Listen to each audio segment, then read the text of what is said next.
and gentlemen, we have a special guest in the building. Been trying to get this young man on the show for quite some time, and it finally happened. So, Hey, I'm here. Let's finally do happened. it. So, yes, sir. So, round of applause. Ronson Hawkins, y'all. Thank you, guys. Thank you. Thank you. Man, appreciate you, brother. Man, appreciate you. Let's go ahead before we get into it. You've been a busy man. How you feel physically and mentally? How you feel? Man, I'm feeling good. I think like we talked about actually yesterday, and we said it was something good to talk about on the show. Is like, a lot of times the best thing you can do is just stay prepared. Right. Like, as an actor, when you're going from one project to the next, there are times where it's like you get the chance and the space to just prepare and create and just stay ready for the next opportunity. So yeah, I've been auditioning. I had a couple auditions recently that I'm very excited that I booked. So I have some shorts. Thank you, thank you. I have some shorts coming up in the next 2 months that I'm going to be part of. That I'm so excited. I mean, I have some films also being released soon, so I'm excited for that. So yeah, man, I've been good, been staying locked in and taking the time to continue to sharpen the instrument. So yeah, I've been doing good, man. Beautiful, beautiful. Love to hear it, man. All great news, man. Always a pleasure to work with Ronson, man, and hear from him, man. So let's go ahead and get into these questions, bro. Let's get into it, man. So, of course, question number one: what got you started on your journey into acting? Oh man, public speaking. That Mm, was that was that was what started. When I was in the third grade. Um, I started competing in speech competitions. You know, wow. oratory competitions. We would, they would have us get up. We would say this speech and compete against the other kids of different schools. And that's where I got my comfort of just being an orator. And then I ended up actually connecting to another teacher from another elementary school. She pretty much wanted me to go to her school so she could be my speech and debate coach. Um, so shout out to Windsor Village. First of all, Windsor Village Elementary was where I started. Um, and then I ended up going to McGregor Elementary because the teacher there wanted me to be on her speech and debate team. Shout out to Miss Carla Brown. Shout out to Mr. Duncan. Shout out to Mr. Green.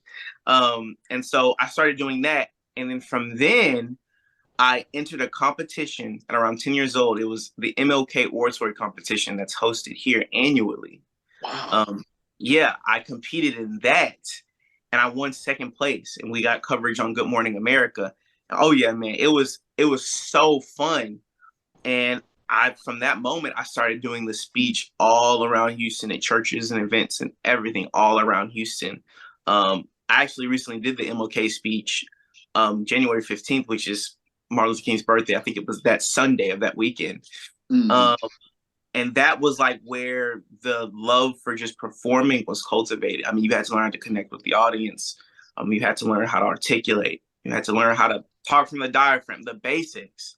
Right. And around that time in elementary, around that same time was when my love for performing and my abilities started to kind of bloom, and people started to, my teachers around me started to know what I could do, and they started to help me cultivate that. So my first musical was The Wiz, and then man, from then on, it was like boom. So then all throughout middle school, I did theater. And it was like each year I got more and more serious about it. So middle school, I was doing musicals, I was doing the plays, and I was also around that time I got more serious about my training, and I ended up making it in the Humphrey School of Musical Theater, Tuts, in Houston, Texas.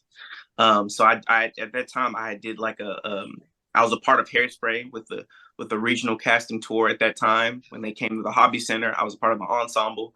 I did the Junior Theater Festival in Atlanta with Tuts, the Humphrey School of Musical Theater, and that was in middle school. And then connecting with all of the instructors there, um, I was hearing about HSPVA, the High School for the Performing and Visual Arts, the one that's now downtown. It used to be in the Montrose area.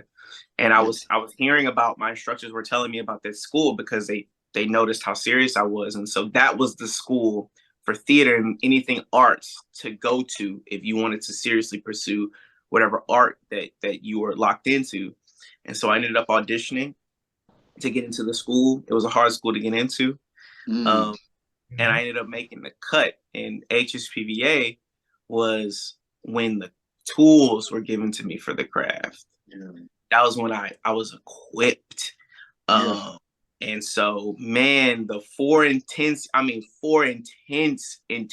years of the training and the vulnerability and the tools, and I wouldn't say humiliation, but I think, and that's a whole other thing, actors, the most powerful tools, I wouldn't say humiliation, but being raw and vulnerable. It was like all of that pitfalls, everything during those 4 intense years. And then finally, because I graduated from high school from HBCU 2017, finally my senior year, Chandra Wilson, Grey's Anatomy. Yes. So Dr. Bailey, who plays Dr. Bailey on Grey's Anatomy, Chandra Wilson, who plays Dr. Bailey on Grey's Anatomy, she graduated from my high school, from HSPVA. And so every year she would come back and she would audition graduating seniors for her scholarship. So she came back, she auditioned me and like 4 of my other talented friends. Excuse me. And I wasn't gonna do it. But my parents were like, yeah, you are. Because I know how oftentimes, I mean, real talk, oftentimes we self-sabotage ourselves, and that's a whole other conversation as an artist. But I did it, and I ended up winning her scholarship. And so then I went to Texas Southern University with a theater scholarship. Went there, did some work there, put in the work there at Texas Southern University. Shout out to TSU. Ended up graduating from Texas Southern University with my BA in theater with a concentration in performance. And in 2021, March of 2021. And that's pretty much it. All started from just public speaking and then just sticking on to that craft all the way up to now. Man, I had a big smile on my face when I seen you come on with the TSU shirt, because I'm a Tiger myself. I'm a Tiger myself. Okay. Yes, sir. Absolutely. Yes, so Chris always gonna rep for the TSU. Chris always gonna rep. Hey, you got to rep for the TSU always. Always. Well, how your experience at a HBCU and just how did that help? Is there some things you picked up there that kind of helped you within your career? Yeah. I mean, we were just, oh man, even Masquerade, the set that Jaffe and then the other gentleman was a part of. Man, that set, one of the main co-stars, Armani Deal, actually went to TSU with me, and we together on the stage. That's where I learned about her. I actually referred her to Justin when he was looking for a Kennedy to fill that role, because he didn't audition anyone. He was just like, hey, if you guys know anybody who you think would fit, like, let me know. And I was like, yeah, I have somebody. It's Armani, because me and her, we were pretty much, when we were at TSU, we a lot of the times we were the leads. So we were comfortable with that responsibility. And I saw that to say, man, being at an HBCU was a dope experience. Artistically, it was dope. I mean, you had people there who, at the end of the day, they love to act. The teachers, the teachers there, rich in history, rich in experience. The professors, I mean, I have to say professors, because that's what they were.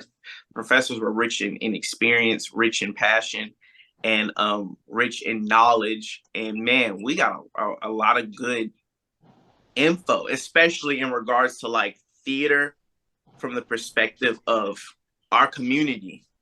I mean, a lot of African theater classes talking about griots, the roots of theater and the roots of this art and this craft, playwriting, directing, classics, Moliere, Shakespeare, all of that stuff. So yeah, man, HBCU was the HBCU experience was amazing.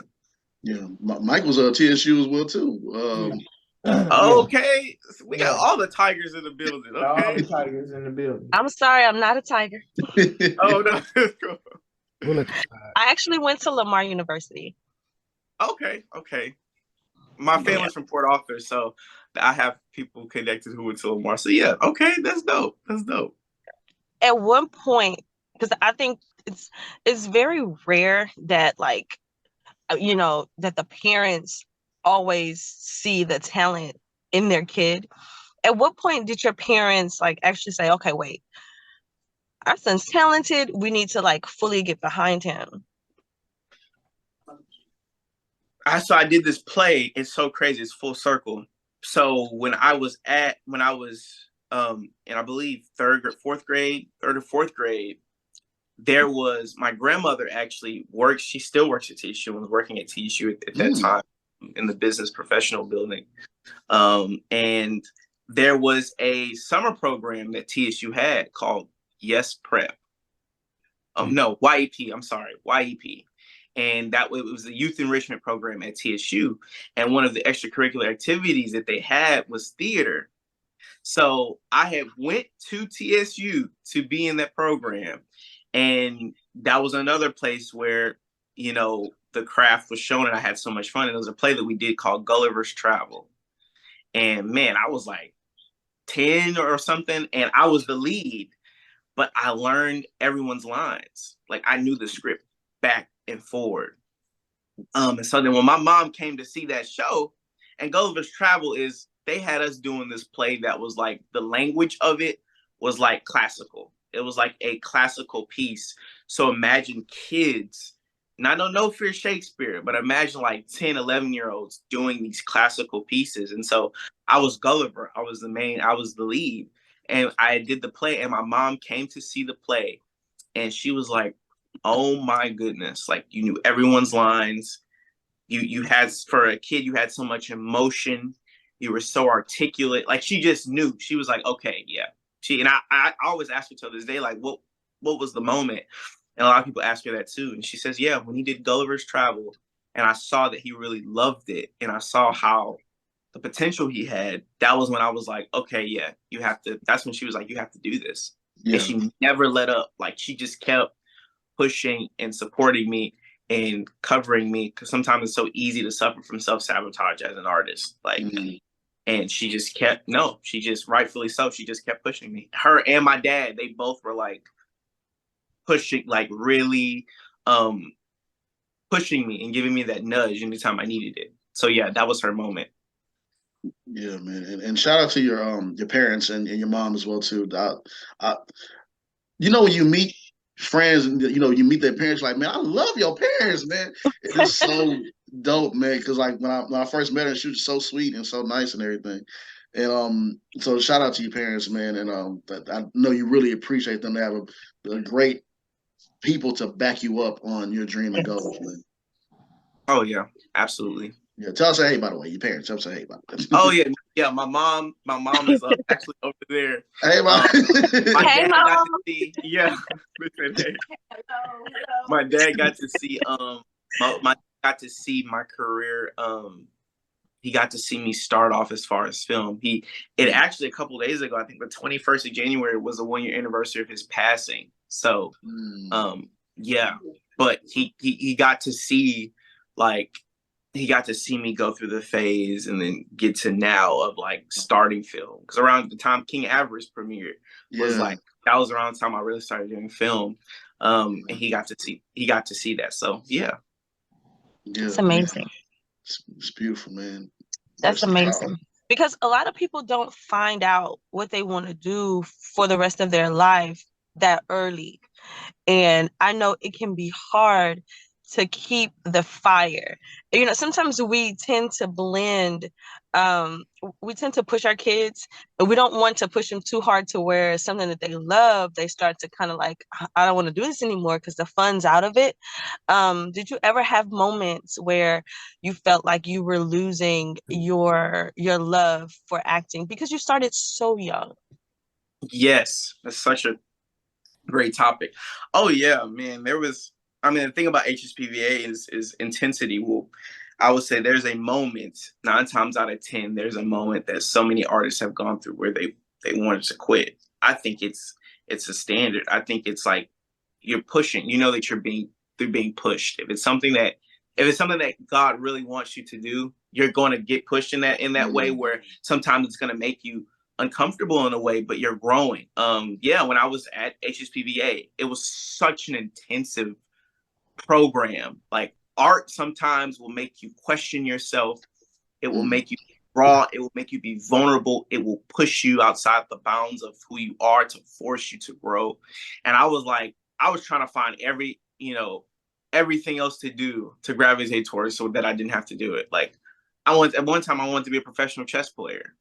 At one time I wanted to learn how to play the guitar. Like I wanted to do these different things because I wanted to just hide, and acting had made me I was so nervous. Like it was so intense.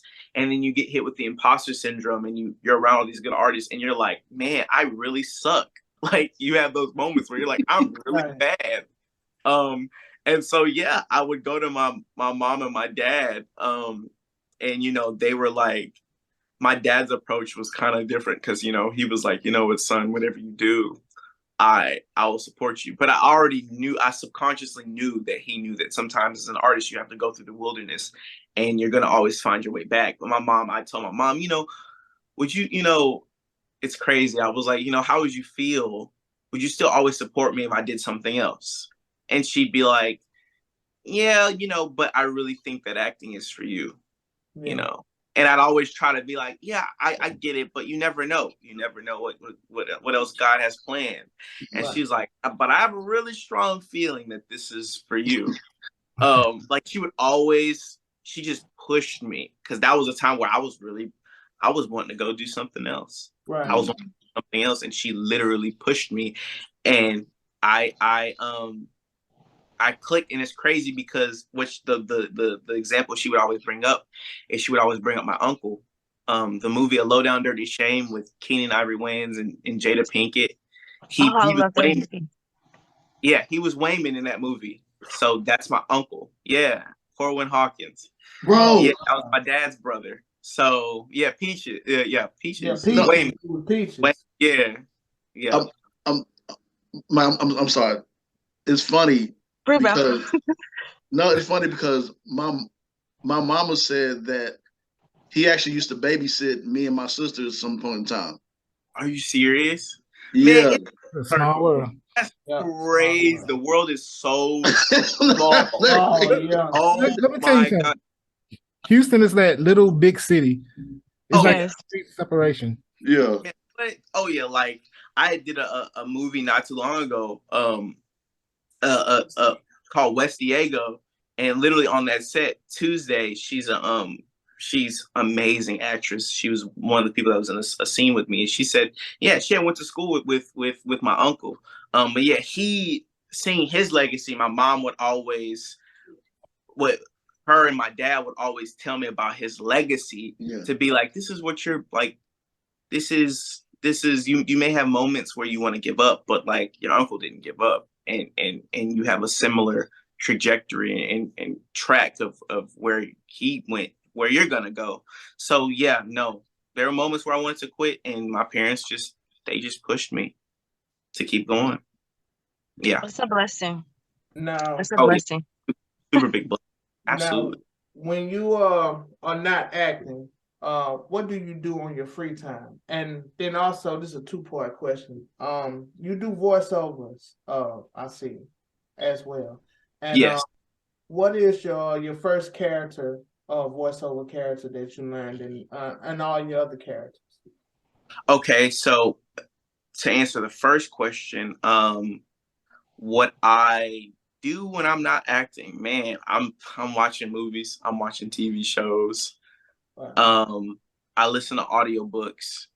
Man, I like to go for walks and listen to the audiobooks. Like I love to go outside and just be in the fresh air. But yeah, studying more movies. I love watching shows and binging shows because it's always a form of inspiration.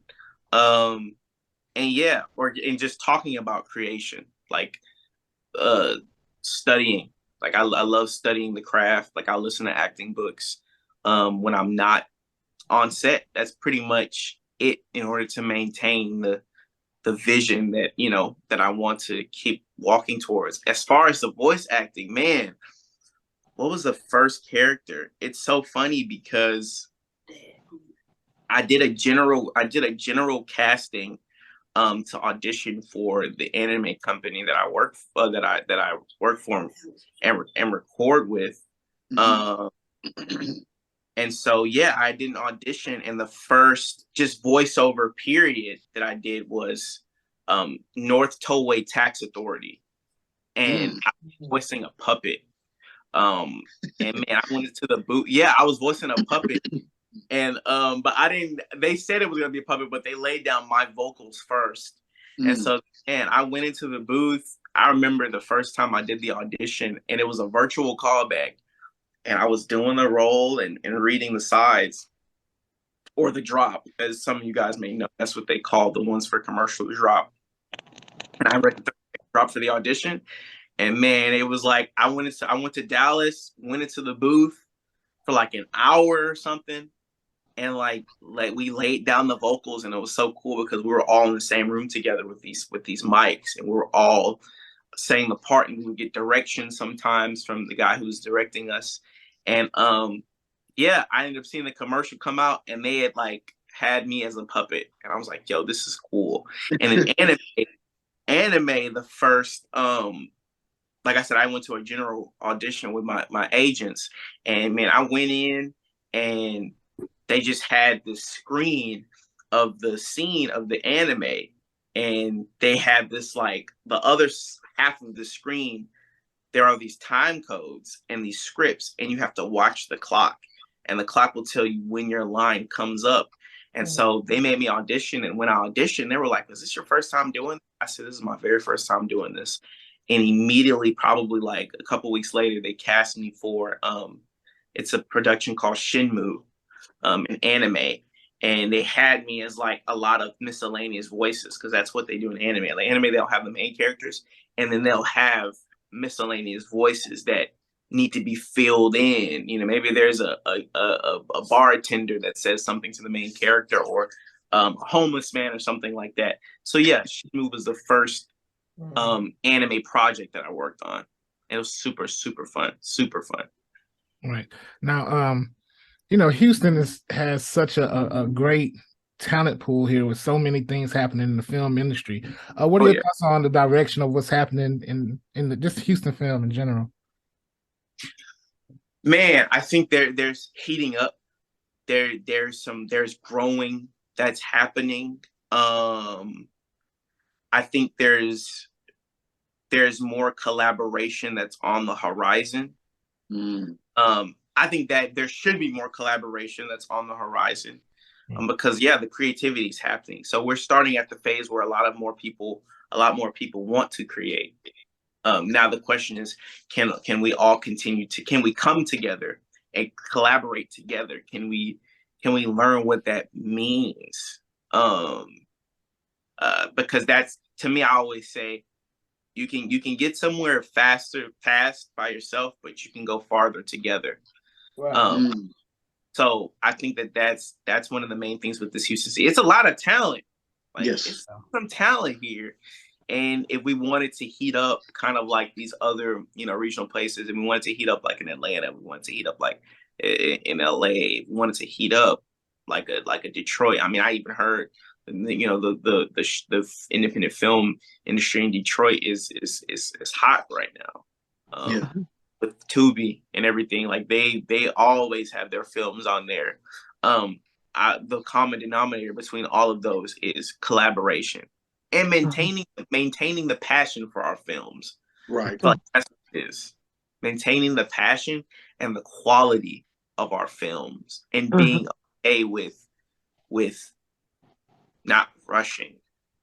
I think that's what I'm thinking about the Houston film scene right now. So yeah, I mean, we still have some work to do. We have some milestones to reach. So those are all that but we have some victories too. I mean, we definitely have some victories. We definitely have some amazing artists. We definitely have some really dope films coming out of Houston that are big, that are going to help continue to put Houston on the map and put Houston on people's radars. So yeah.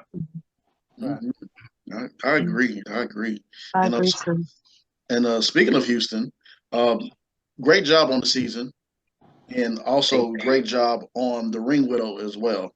And yeah, man, two well known Houston projects, like like you said, we're doing that steam up. How do you prepare for these different roles? 'Cause like I said, Ring Widow, different role, the season, different characters, two different, totally different characters. Yeah. How do you prepare for it? Especially because you always got something coming in, and you got to be on top of it. So what are your tricks of the trade? What do you do? Oh man, it's all about I'm a very psychological actor. That's where I start. To me, it's all about breaking down I call it life building. It's character building, but I call it life building because I'm building a life. And the number one thing is, what does your character want? What is the objective? Yeah.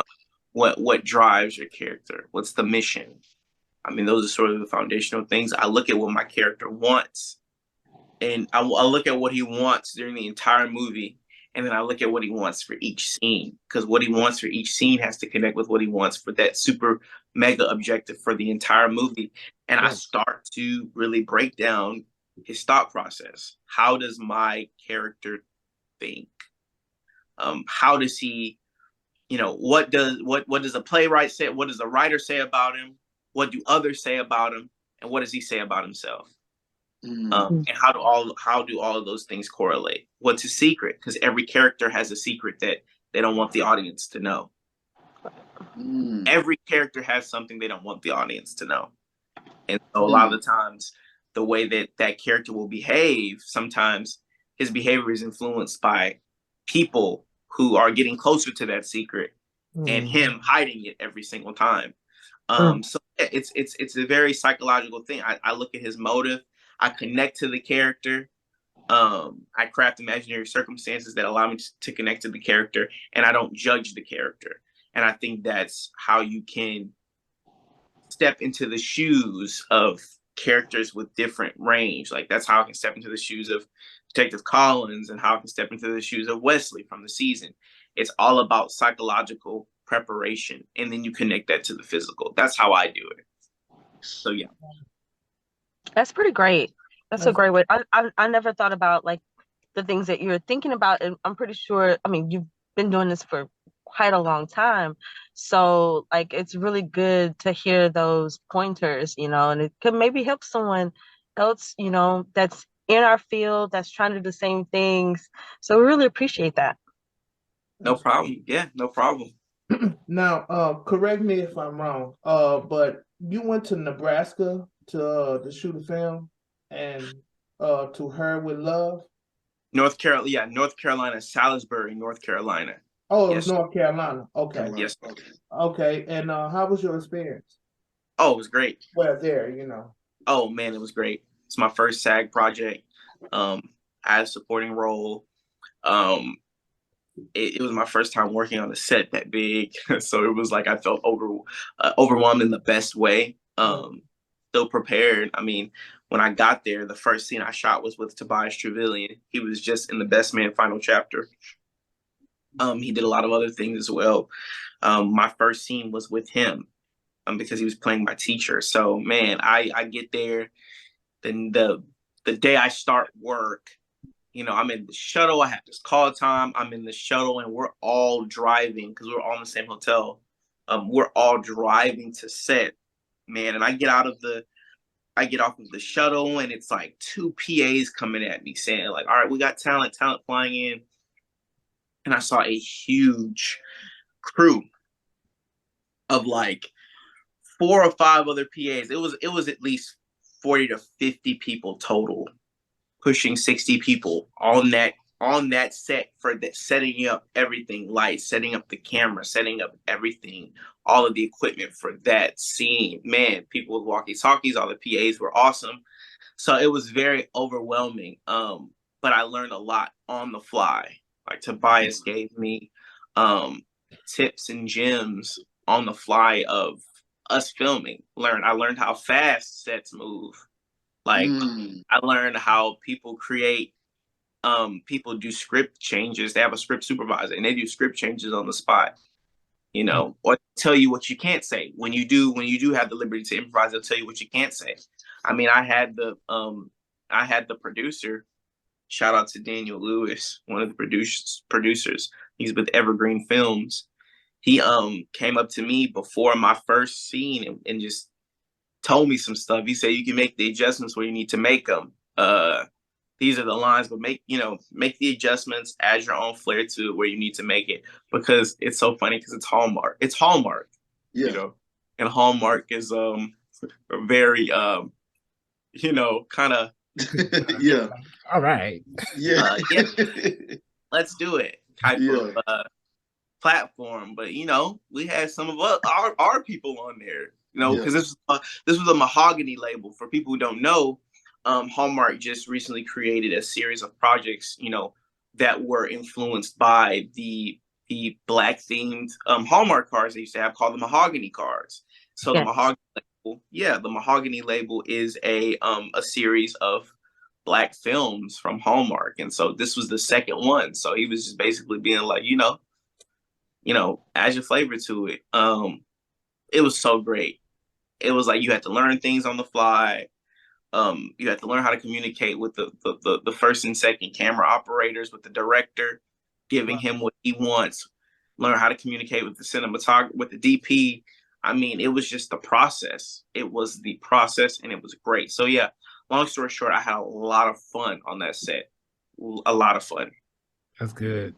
Let's go ahead. Let's talk about the film, of course, that everybody's talking about. It's going viral everywhere. Masquerade, right? It looks like you all had a lot of fun on set. I wish I would have been able to make it to set, but share with us about the film, what it's about, what people can expect from the film. So yeah, the tagline for Masquerade is: an insecure high student masquerades and poses as an attractive jock online, and everything is fine until that attractive jock transfers to his high school. That's pretty much like the tagline. So I mean, it's self-explanatory. It's like you have this guy who's catfishing these two girls, and the guy who he's posing as ends up coming to his high school. The guy who he's been catfishing these girls as ends up transferring to his high school. And so it's like, man, nothing can get better than that. I mean, it's hilarious. So the film, I'm so excited. I always say that. I mean, oh man, first off, I have to say Joffrey killed it. Like, oh my goodness. I remember, y'all, when I tell you guys the playback that I saw of this guy, like, I don't even want to spoil it. When I tell you, I didn't even know that Joffrey was. Oh my gosh! I went to set that day, and when they said who Joffrey was playing and what he would be doing, and just knowing the script, I was like, "Oh my gosh!" When we saw this playback, y'all are going to love it. Y'all are gonna love it. So kudos to Joffrey. Like, he did his thing as always. Hey, Joe. Yeah, we definitely will be there to support both of you. So y'all know if there's going to be some type of, you know, release here at a theater, or will it just be on Tubi? Everything is well, we're definitely going to have a premiere here. There hasn't been a set date of when the premiere is going to be, but no, yeah, Justin Williams, the writer, the producer, the director, said that there's definitely going to be a premiere here for sure. So yeah, please, y'all, when everything opens up, come out, because it's going to be great. Masquerade is an overall awesome film that I'm excited for people to see, because it has a message. That's the thing. It has a message that curates a different feel of a lot of what we see in coming out of Houston. So that's what I'm excited for, the message. So yeah. When they were sending out for people for Masquerade, I was seeing, you know, that they wanted some people, but I was right in the middle of doing my first play. And oh my God, I was telling Joffrey that was different. I never did a play before. And that definitely pushed me into a different point, you know. How was it? How was the experience? To be honest, When I first started, I had that feeling like maybe I bit off too much that I could chew. I kept telling Job like, Job, please help me because I don't know what the heck I'm doing here. Because my very first time in the play, the very first part I got, I had to sing. I had to have a mental breakdown on stage. I had to cry. My mom had cancer, and I had to show that. And I had to. And I you was like, got okay, that's fun. That's some meat on the bone right there. Oh, fun. but the director, he really, really pushed me. I mean, I remember one practice, he came in and he just cussed all of us out. He was like, please, that's something that people need to, y'all listen to what Miss Shay, it's Shay, right? Am I saying it right? Yes. Listen to what she's saying. People do not understand. This business is to be raw and vulnerable, to be stripped of comfort a lot of the times, to be stripped of vanity a lot of the times. To want to maintain that is what's needed to excel. Like, you got to get rid of all of that. Trust me, I've had a director, shout out to Errol Anthony Wilkes. That is my home. That is my homie. He's a mentor of mine. And man, when I tell you, his way of directing is hilarious. Like, he is hilarious. He's I wouldn't say he's a tough pill to swallow. He's genius, but he has a way that he connects with you, and you have to have thick skin. But also, like I said, rightfully so, he's a genius, and he would always tell us, he would always say, "You're the actors, I'm the director. What I need you to do is trust me. From your perspective, it may look like that what you're doing doesn't make any sense, but from my view, it's gonna look great. So just trust me." So, attest to what Shay said. Like, this, it's not for the faint of heart. You gotta go there. You gotta push yourself and go there. So, congrats on getting that play under your belt, and I hope that you continue to do more, and it pushes you to dive deeper, freely and do more. So yeah, congratulations. Thank you. But I really wanted to be a part of Masquerade, and I was like, this looked like it looked like a really cool production to be a part of, and I'm so excited. I can't wait to see it. Yeah, I'm super, super excited. Super excited. Yeah, me and Mike was talking about it, the trailer and everything, and Mike was like, "We in this?" No, it's a team effort. I mean,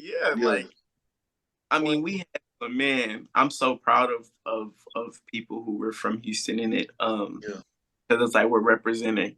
Like, that's what we do. That's what we're doing. We're representing. Yeah.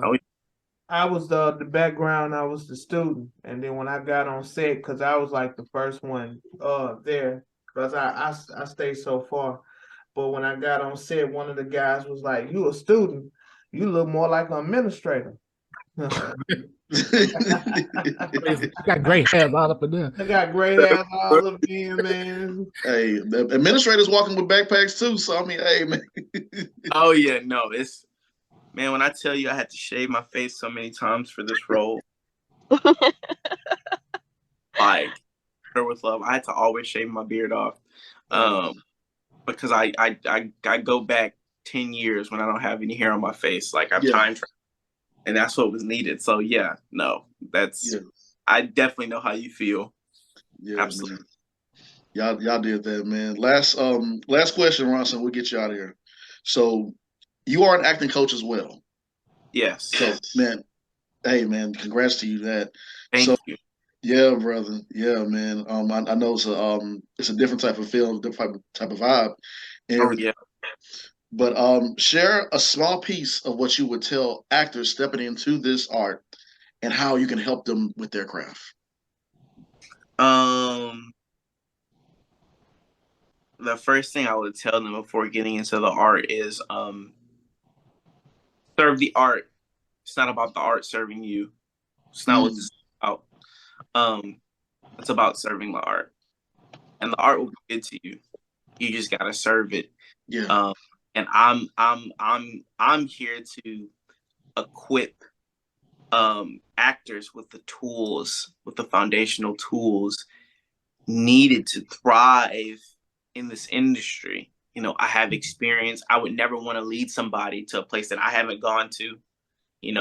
I have experience.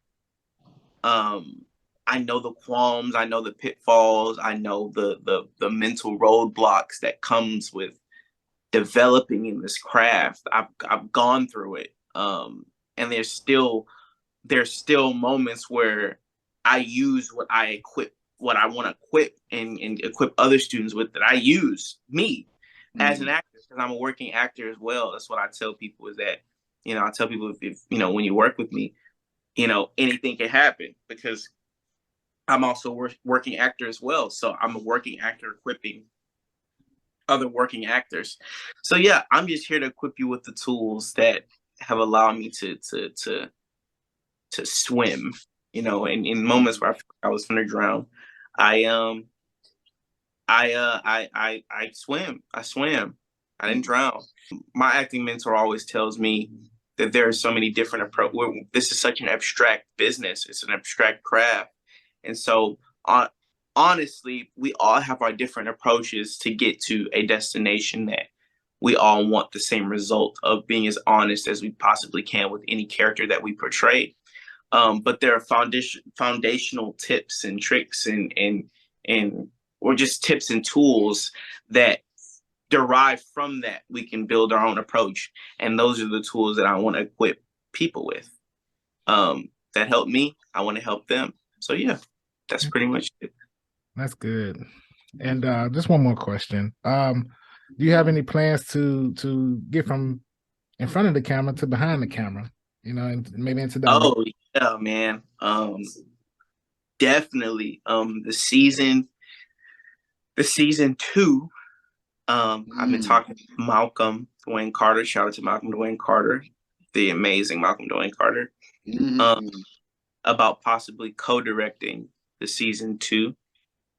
And yeah, I've been wanting to definitely step into directing. I always know that there's a sort of a stair step and a step ladder to climbing up the ranks as far as resources and skill. And so directing is definitely one of the next things. And then writing. I mean, I want to produce something too, and I have some ideas. I'm just waiting for the right moment to start developing that. It's like anything within the film industry is like caring for a child. Right. You're raising up this child the way that you want it to go. But it takes a lot of nurturing and care. And it just takes time. It's like growing a tree. Whenever you plant a seed, you don't keep digging it up to see if it's growing. You know what I'm saying? So yeah, long story short, there are a lot of things that I want to do also behind the camera as well as in front. Yeah, that's a great analogy too, by the way. Love that. It is. Yeah, Thank you. man. Well, man, like this the part of the interview where I like, man, we want to keep talking conversation, but we always, we got a busy working actors. But For sure. But yeah, tell everybody what we can find you at. So you can find me on Instagram, Facebook Ronson Hawkins, Instagram Ronson_Hawkins. That's RONSON _HAWKINS. I'll say it again. That's RONSON _HAWKINS. All right, there you have it, ladies and gentlemen. Ronson Hawkins, man. Many blessings to you and everything that you do, man. We looking forward to working with you again, bro. Oh man, this was fun, man. Y'all keep like I said, it was so cool to finally like meet and talk to everyone that I've watched. Mike, to Shay, Chris, like seeing the funny moments that you guys have with other people and finally being able to come on and chop it up with y'all is really, really cool. So man, yeah, I want to come on again. Like, thank you guys. Now you can come back anytime. Hey, yes, we really enjoyed talking to you. But yeah, no, I really, really love this. I love what you guys are doing. You guys have cultivated a space where people can just chop it up, and it's so casual because sometimes people may get nervous with interviews, but when you create an environment that's conducive to just comfort and just it being casual, it makes people want to do it more, because actors don't be liking doing interviews. Like they because it's the people who do them and host them don't make it comfortable. So thank you guys. That means a lot, man. Thank you. Thank you. Appreciate it. Of course. But yeah, man, other than that, bro, have a good one, man, and talk to you soon. Hey, man, y'all have a blessed day. You Yes, too. stay safe.